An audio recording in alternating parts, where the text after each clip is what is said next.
Now that I have the EcoFlow smart home panel and the solar panels in place, I thought I would test the integrity of the electrical system with the Ting Fire from Whisker Labs. So I ordered one. I know eventually there's a subscription involved, but we'll see how that works out. I couldn't get a free one from my insurance company, but didn't seem all that expensive. It seems like a good thing to have just to test everything out. So here is the Ting in the box with the card that tells you how to download the app. So we'll give that a try and see what happens.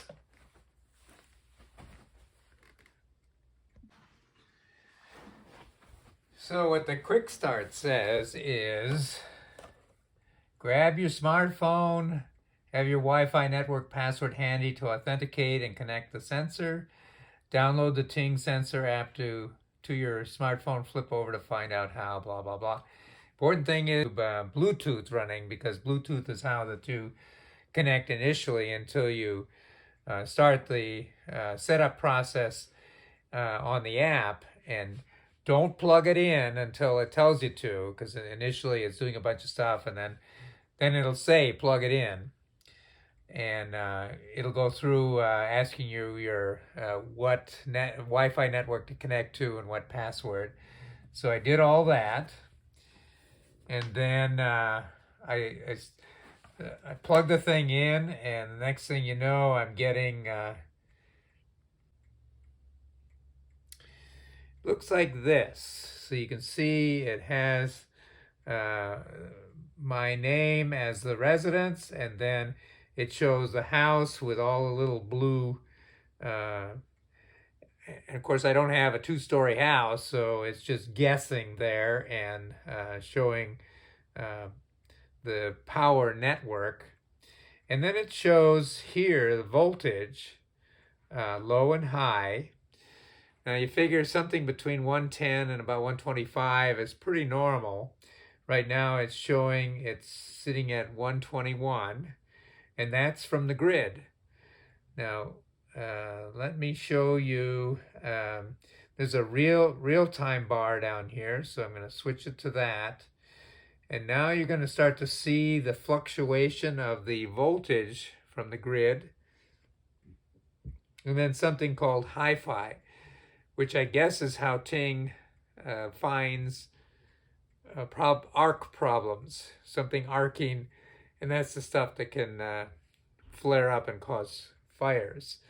So you can see right now it's fairly stable. It needs 7 days to put together the averages so that it can find thing that's way off the average and do an alert. So the one thing I found that was interesting, and I will do the video later to show that off, is when the battery takes over at 5 o'clock with the cheap power to replace the expensive power from the grid at that point, the voltage immediately goes down to about 117.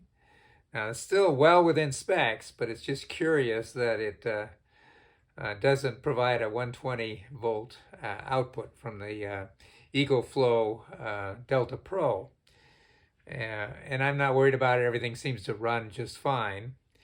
I also noticed that the arcing is in a higher grid. Right here, you can see it's in the 25 range, and it shifts up just a little bit later on. It actually is lower most of the time, but right now the batteries are charging. That's between 10 and 2.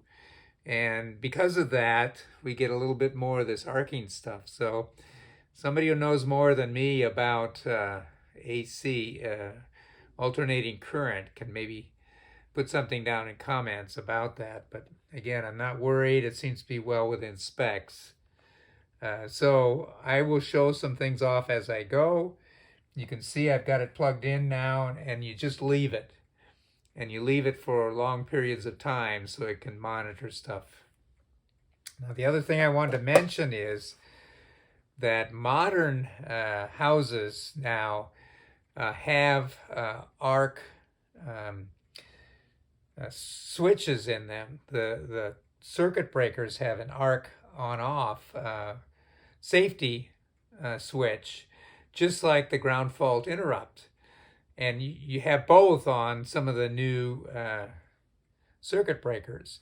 I bought one like that, and then come to find out that I can't use it in my house because in many cases they ran wire with 2 hots and 1 neutral. And the whole point of ground fault interrupt is that you have to have a neutral for each hot. So I had to return that, and now I'm using something that's Ting to do somewhat the same thing. Now, I'm curious, again, maybe somebody who knows more about alternating current can explain it, but I don't understand why,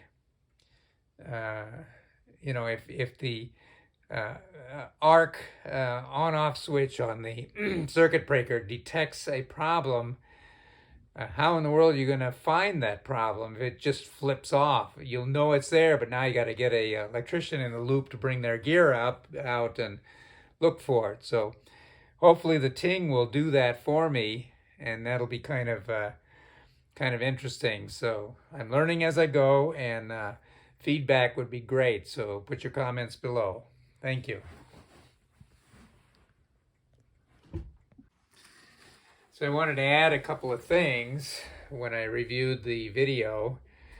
One is the circuit breaker with the arc fault GFCI switches on it. Here's a printout from the catalog on Home Depot. You see it's a little bit pricey, and there's a couple of switches on it that get thrown when it detects either a ground fault or an arc fault. And you can see the little curly Q wire down here. This goes to neutral, so it's a good setup in the new houses. I will say that the smart home panel that I installed will not tolerate these kinds of breakers in your main breaker box, the one you're connecting to immediately. If you want to have these things, you have to do a secondary breaker box. I think it would be downstream of the main box. So after it goes through the smart home panel, then you would go through one of these things. But right now what I'm doing is I'm doing the normal GFCI in the outlet. And to me, I find that easier to troubleshoot, because if an outlet goes dead, and I have some sense that it's in a kitchen or bathroom or something like that, I can look around the immediate area and find the GFCI outlet that's in one of the boxes and reset it from inside. Otherwise, you got to run out to the breaker box and find it and reset it. I remember spending a couple hours hunting something down one time because I didn't even know they did that kind of thing, but there you go. You learn something all the time. The next thing is the cost of Ting. I didn't mention that. I bought it at Whisker Labs for $99.